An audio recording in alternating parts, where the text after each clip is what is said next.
नमस्कार दोस्तों, ये कहानी हमें हैदराबाद से स्नेहा ने भेजी है। मेरा नाम स्नेहा है। मैं दुल्हन बनी कमरे में बैठी थी। सब मुझे देखकर मेरी तारीफ कर रही थी। मेरे हाथों की मेहंदी का रंग बहुत गहरा निकला था।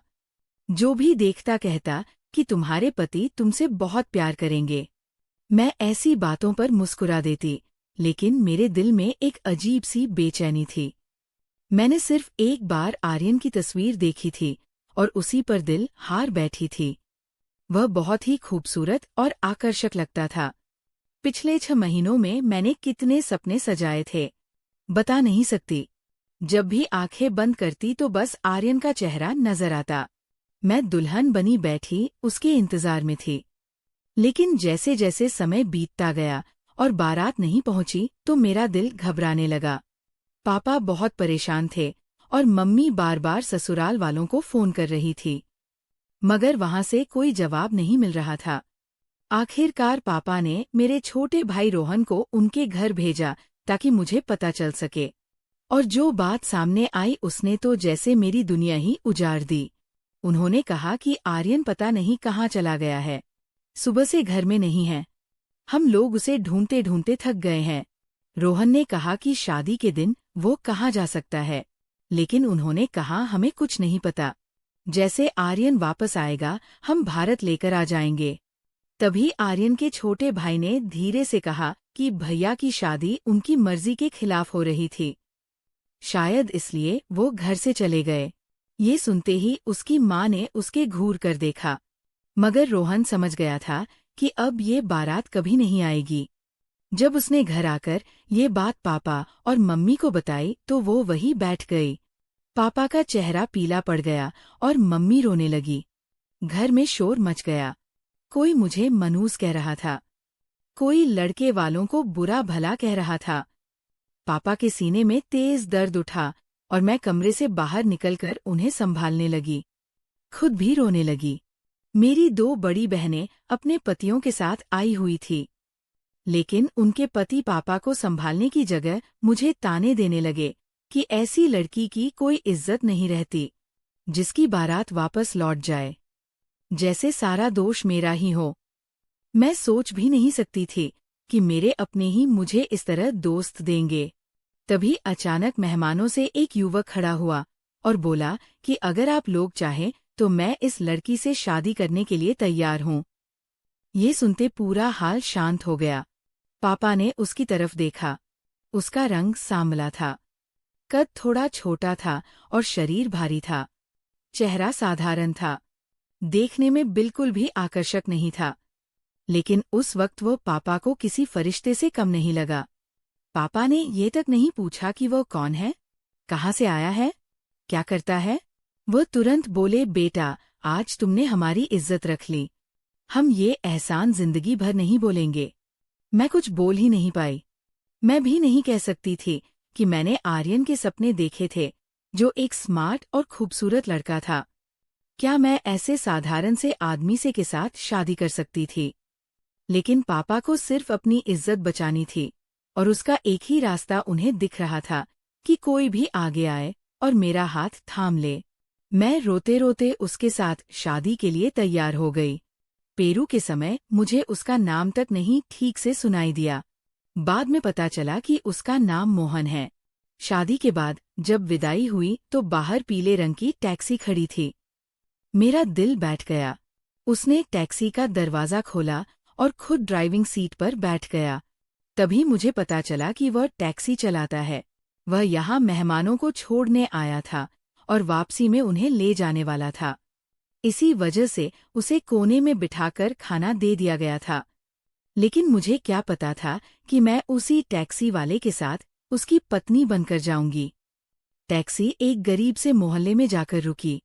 एक छोटे से मकान के सामने उसने ताला खोला और दरवाज़ा खोला। अंदर छोटा सा आंगन था, सिमट का भरा से एक तरफ छोटा सा रसोई घर और सामने कमरा।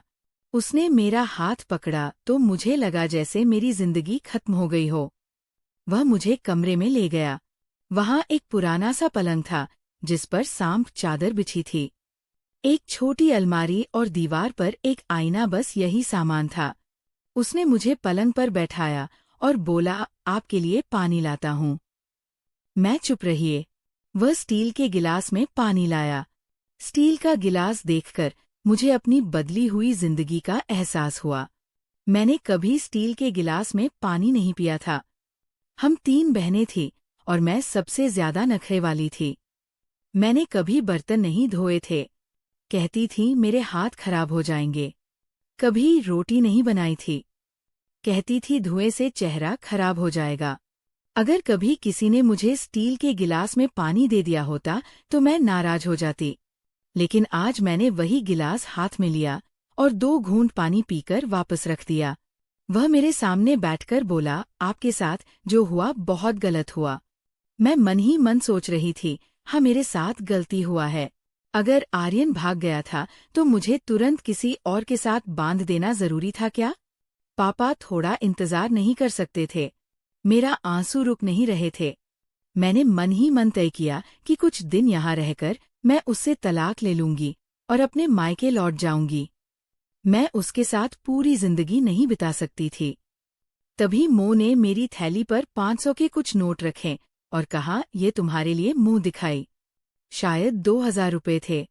मुझे याद आया कि आर्यन की माँ कहा करती थी कि उसका बेटा मुंह दिखाई मेरे का सेट देगा। मेरे आंसू नोटों पर गिरने लगे।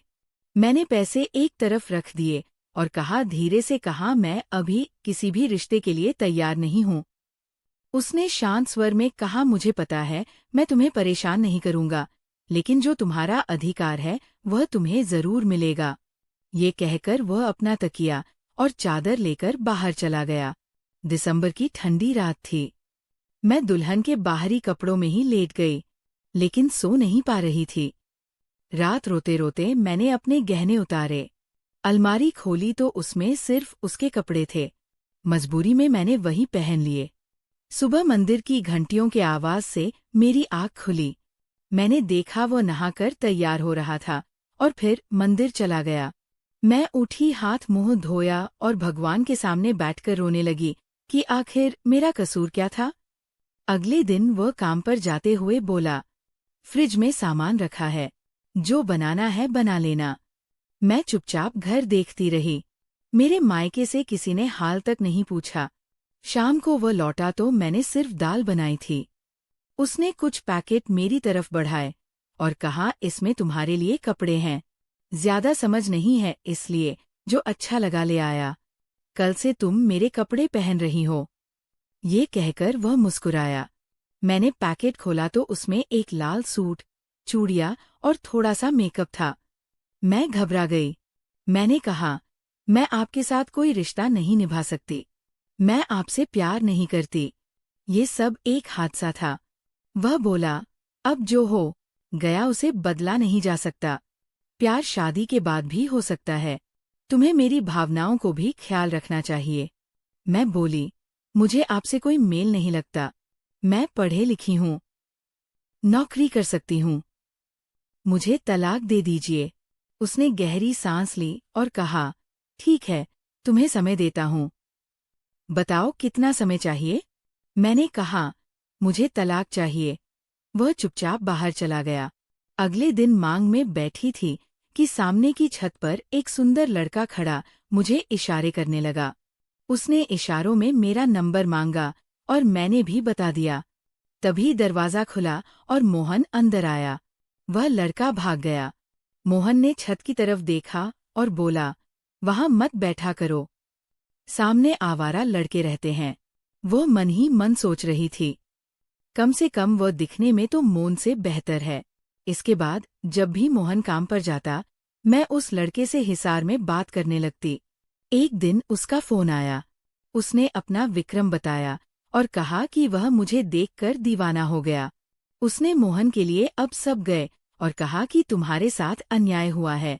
मैं उसकी बातें सुनकर खुश होती रही, लेकिन जब एक दिन उसने मिलने की बात की और गलती इरादे जताई तो मुझे उसकी सच्चाई समझ आने लगी। उस दिन के बाद विक्रम के फोन लगातार आने लगे। वह रोज मेरी तारीफ करता रह, कहता कि उसने आज तक मुझ जैसे खूबसूरत लड़की नहीं देखे हैं। मैं उसकी बातें सुनकर कुछ देर के लिए अपनी तकलीफ भूल जाती। मून वैसे भी मेरे कमरे में नहीं सोता था। वो बाहर आंगन में चारपाई डालकर सो जाता। मेरे से बस उसका खाना बनाना और कपड़े प्रेस करना था। ना ज्यादा बातचीत, ना कोई अपनापन। मुझे लगता कि ये रिश्ता सिर्फ नाम का है। इसलिए जब विक्रम रात को फोन करता तो मैं उससे देर तक बात कर लेती। वह कहता कि मैं इस छोटे से घर में बिल्कुल नहीं जूझती। मुझे किसी अच्छे और अमीर आदमी की पत्नी होना चाहिए। उसकी बातें सुनकर मेरे अंदर छिपा हुआ घमंड फिर से जागने लगता है। मैं सोचती, सच ही तो कह रहा है, मैं पढ़ी लिखी हूँ, सुंदर हूँ। फिर मेरी जिंदगी ऐसे क्यों हो गई है? एक रात उसने कहा कि वह मुझे पास से देखना चाहता है। मैंने कहा, रोज तो छत से देखते हो। वो हंसकर बोला, नहीं, ऐसे नहीं, सामने बैठकर बात करना चाहता हूँ। किसी रेस्टोरेंट में मिलते हैं। मैंने डरते हुए मना कर दिया। उसने कहा, जब प्यार किया है तो डर कैसा? मैंने साफ कहा, मैं तुमसे प्यार नहीं करती, बस बात करती हूँ। वह बोला, अभी नहीं करती, आगे करोगी। मुझ में कमी क्या है? मैंने कहा, कमाते क्या हो? उसने हंसते हुए कहा, कमाई से क्या होता है? तुम्हें तो स्मार्ट पति चाहिए, दो जो तुम्हारे साथ जचे। मैंने कहा, खाली जेब के साथ जिंदगी नहीं चलती। उसने चिढ़कर कहा, एक टैक्सी ड्राइवर की पत्नी होकर भी इतने नखरे। मैंने गुस्से में फोन काट दिया। उसने बातें मेरे दिल में चुभ गई। अगले दिन मोहन काम से लौटा तो उसने सामान्य आवाज में कहा, तैयार हो जाओ, आज बाहर खाना खाने चलेंगे। मैं चौंक गई। इतने दिनों में पहली बार उसने मुझे कहीं बाहर ले जाने की बात कही। मैं तैयार हुई तो उसने वही लाल सूट पहनने को कहा जो वह लाया था। मैं मन ही मन सोच रही थी कि शायद वह मुझे खुश करने की कोशिश कर रहा है। हम एक अच्छे रेस्टोरेंट में गए। लोगों में देख रहे थे, शायद इसलिए कि वह सजीद जी थी और वह साधारण कपड़ों में था। लेकिन उसने परवाह नहीं की। उसने खोने की मेज चुनी ताकि मुझे ऐसे ना लगे। खाने का मेनू मेरी ओर बढ़ाया। मैंने तंज में कहा, अपनी हैसियत के हिसाब से मंगा लेना। उसने शांत स्वर में कहा, आज की दावत तुम्हारे लिए है, जो मन करे मंगाओ। उसकी जेब में शायद महीने कोई बचत थी, लेकिन उसने मुझे एहसास नहीं होने दिया। मैंने अपनी पसंद का खाना मंगाया और बहुत दिनों बाद खुलकर खाया। जब हम मिठाई खा रहे थे तो थोड़ी सी आइसक्रीम मेरे दुपट्टे पर गिर गई। वॉशरूम साफ करने चली गई। जैसे ही बाहर निकली, एक अजनबी लड़की ने मेरा रास्ता रोक लिया। वह बेहुदा बातें करने लगा। मैंने उसे डांटा तो वह और बदतमीजी करने लगा। उसने मेरा हाथ पकड़ लिया। मैं घबरा गई। आवाज निकलने वाली थी कि उसने मेरे मुंह पर हाथ रख दिया। उसी पल दरवाजा जोर से खोला और मोहन अंदर आया और उसकी आंखों में घुसा था। उसने उस लड़की को पकड़कर जोर से धक्का दिया और फिर उसे सबक सिखाया। लोग इकट्ठा हो गए। मैनेजर भी आ गया। आखिरकार मोहन ने उसे पुलिस के हवाले कर दिया। उसके हाथ हिल गए थे, होठ पर भी चोट आई थी। मैंने पहली बार उसके चेहरे पर मेरे लिए इतना गुस्सा देखा। बाहर आते ही उसने कहा, शुक्र है समय पर आ गया, नहीं तो मैं खुद को माफ नहीं कर सकता। मैं चुप थी। उसने धीरे से कहा, तुम मेरी पत्नी हो, मेरी जिम्मेदारी हो। कोई तुम्हें गलत नजर से देखे या मैं बर्दाश्त नहीं कर सकता। उसकी आवाज में मालिका हक नहीं बल्कि सुरक्षा का भाव था। घर लौटते समय मैं खामोश रही। रात को विक्रम का फोन आया, लेकिन मैंने नहीं उठाया। उसके शब्द याद आ रहे थे कि औरत मोमबत्ती की तरह पिघल जाती है। क्या मैं सच में वैसी थी?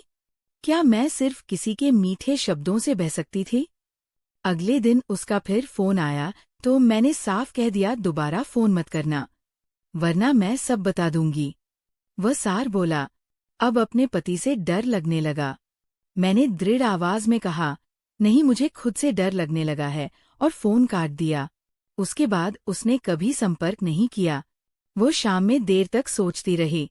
मोहन ने कभी मुझ पर जोर नहीं डाला, कभी मेरे आत्मसम्मान को चोट नहीं पहुंचाई, जबकि मैं हर बात से उसे नीचा दिखाती रही। वह मेरे लिए कपड़े लाया, मुझे बाहर घुमाने ले गया, मेरी सुरक्षा के लिए लड़ा और बदले में कुछ नहीं मांगा। मुझे याद आया कैसे मैं स्टील की ग्लास को देखकर रो पड़ी थी, जैसे गरीबी कोई अपराध हो। मैंने अपने अहंकार को पहचाना, जो मुझे अंदर से खोखला बना रहा था। उसी रात मैंने पहली बार आंगन में जाकर उससे पूछा, तुम्हें बहुत चोट तो नहीं लगी? उसने मुस्कुराकर कहा, इतनी भी नहीं कि काम पर ना जा सकूं। मैंने धीरे से मरहम लगाकर उसके हाथ पर लगाया। वह चुपचाप मुझे देखता रहा। उस नज़र में कोई शिकायत नहीं थी, बस अपनापन था। मेरा दिल पहली बार उसके लिए नरम हुआ। शायद खूबसूरती सिर्फ चेहरे में नहीं, व्यवहार में भी होती है, और मुझे ये बात अब समझ आने लगी थी। उस रात के बाद मेरे अंदर कुछ बदल गया था। मैं पहले की तरह ताने नहीं मारती थी। मोहन सुबह काम पर जाता, मैं दरवाजे तक उसे छोड़ने लगी। उसने हैरानी से एक दिन पूछा, सब ठीक है ना? मैंने हल्की मुस्कान के साथ कहा, हाँ, सब ठीक है। दरअसल अब मुझे समझ आने लगा कि जिंदगी सिर्फ सपनों से नहीं चलती, उसे निभाने के लिए सच्चाई और भरोसे की जरूरत होती है। जिस आदमी को मैं उसकी साधारण शक्ल और पेशे की वजह से नापसंद करती थी, वही मेरे सम्मान और सुरक्षा के लिए सबसे आगे खड़ा था। मैंने धीरे धीरे घर के काम सीखने शुरू किए। खुद से रोटी बनाना सीखा, स्टील के गिलास में पानी पीना। अब मुझे अपमान नहीं लगता था, बल्कि अपनी सोच पर शर्म आती थी। एक शाम मैंने उसकी पसंद का खाना बनाया, और जब वह लौटा तो मैंने पहली बार बिना किसी झिझक के कहा, खाना तैयार है। उसने मुझे देखा और बोला, आज घर में एक अलग ही खुशबू है। मैंने जवाब दिया, शायद मन बदल गया है। इसलिए कुछ दिन बाद उसने मुझे छोटी सी सोने की अंगूठी दी और कहा, ज्यादा महंगी नहीं है, लेकिन दिल से लाया हूँ। इस बार मैंने बिना तुलना किए उसे पहन लिया और कहा, मुझे कीमती चीज नहीं, कीमती रिश्ता चाहिए। वह चुप रहा, लेकिन उसकी आंखों में चमक थी।